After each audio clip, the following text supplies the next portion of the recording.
So let's spend a few minutes, I don't know, 10 minutes to talk about free speech for a little while. Okay, free speech. First, you will recall how we defined the word medium at the beginning of our class, and that a medium was between two things. So is a wall, by the way. This is actually the Berlin Wall before it was taken apart. I imagine, I have never been to Berlin. Perhaps some of you have. I imagine there's some of it is left there just as a relic. Pieces of it were sold, just like seats in Yankee Stadium were sold, I guess, in a way. Anyway, but so what is a medium? It's something in between two things. And is it a wall then on which anyone can write anything that anyone can read? And is that the definition of a medium? Is it a megaphone allowing you to say anything that the whole world can hear? That's a megaphone.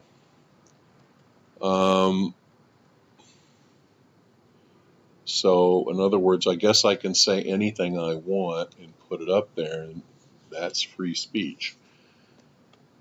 Now, it's different in different countries. Different countries have definitions for what's allowed to be said in public, what's allowed to be put in a medium, or written on a wall, or shouted in a theater.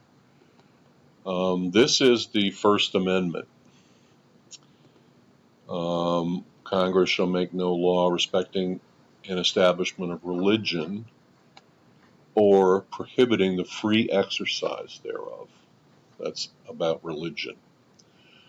Or abridging the freedom of speech, which means pretty much stopping, or of the press, or of the right of the people peaceably to assemble and to petition the government for a redress of grievances. So after the Constitution was written, this is the first, there's several items here comprised in the First Amendment, but this was the first piece that her founders decided to add to the Constitution.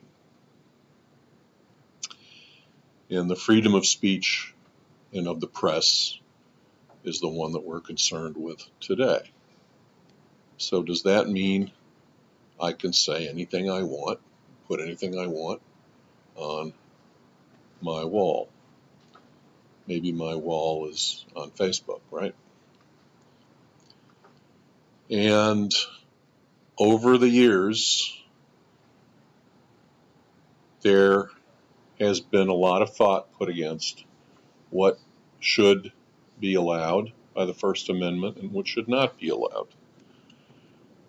And dangerous, quote unquote, content is not supposed to be allowed, but dangerous is a word that's open to interpretation. How dangerous? Mortally dangerous? Reputation damaging dangerous? What is that? Dangerous to whom? There was a case, it's called Schenck versus the U.S. It was 1919 during World War I, which I think, if I'm not mistaken, most of you were not around for.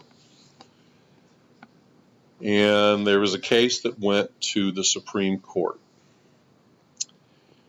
And because of this, something this fellow Schenck was doing, and the Supreme Court decided that speech could be restricted if the words spoken or printed represented to society a clear and present danger. So they tried to define danger more clearly. And this is what happened. This fellow Schenck had a placard, a sign that he was carrying on a post, and he was going to draft or enrollment lines. These are lines where people were standing to enroll in the military to fight in World War I. And I don't remember exactly that was on his sign, but it was to discourage people from fighting. So let's say, I may be extrapolating a little too much here, but let's say he was a pacifist and he decided he needed to get out and try to get people not to enlist in the war. And so he was convicted, and the Supreme Court upheld it, saying the First Amendment did not protect speech encouraging men to resist induction. Induction means the draft. Because, quote, when a nation is at war, many things that might be said in time of peace are such a hindrance to its effort that their utterance will not be endured so long as men fight, and that no court could regard them as protected by any constitutional right. So they held that the circumstances of wartime allow greater restrictions on free speech than would be allowed during peacetime, only because new and greater dangers are present. And then, of course, the famous one is the shouting fire in a theater and causing a panic. But the question is, in every case, is whether the words used are used in such circumstances and are of such a nature as to create a clear and present danger that they will bring about the substantive evils that Congress has a right to prevent. It is a question of proximity and degree. So there are limitations to free speech per the Supreme Court based on the speech presenting a clear and present danger, based on proximity and degree. That's the clear and present danger standard, which is referred to with speech. And also, by the way, who's responsible for the dangerous content going up? And here, is it the person who writes on the wall, or is it the person who owns the wall? And of course, this is something else that the social networks have been using to, I guess, obligate their responsibility to do a better job of policing content. So is it the wall that's responsible, or the person who writes on it if a major dangerous panic is creative? So when we translate this to today in social networks and the kinds of things that are posted, do the people who own and operate the media, in this case the social networks, have an obligation to remove the dangerous content? And they have raised a lot of issues about how difficult it is to police such content. I guess you could say they haven't really found a technical or technological way or an automated way to do that, although they're trying and they keep trying. How long do they need to be given to remove the content? And there's a piece this is just an opinion piece from the Times. I'm going to see if we can open up the Times. Those of you who know me know I read the Times every morning, the New York Times. One reason I'm such a fan of newspapers. This one's a year or so old. It's from April 2019. This is our, let me scroll down. Okay. Okay, so you guys should be able to open this link. And please have a look at this piece. I think it's a good, thoughtful piece. It's an editorial piece, so it's an opinion piece. It's not unbiased reporting. It's someone who's given some thought to this issue.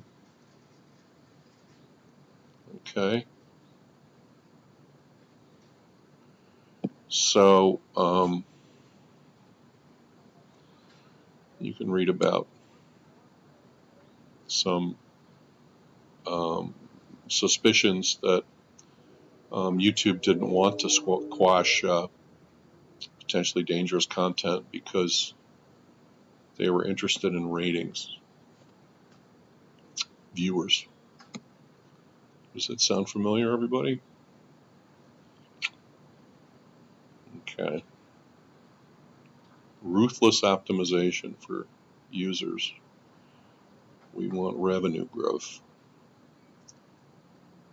Okay. This is Twitter. Right. So anyway, to have a look at the piece. Okay. Interesting piece from the New York Times. Now I'm back with this stuff. Let me see if I can get us back to our PowerPoint. So I guess as we finish up about freedom of speech, you all have your own opinions on it, and we will be doing some discussions on this, although I'll probably wait till after the midterm because it's going to be coming up again.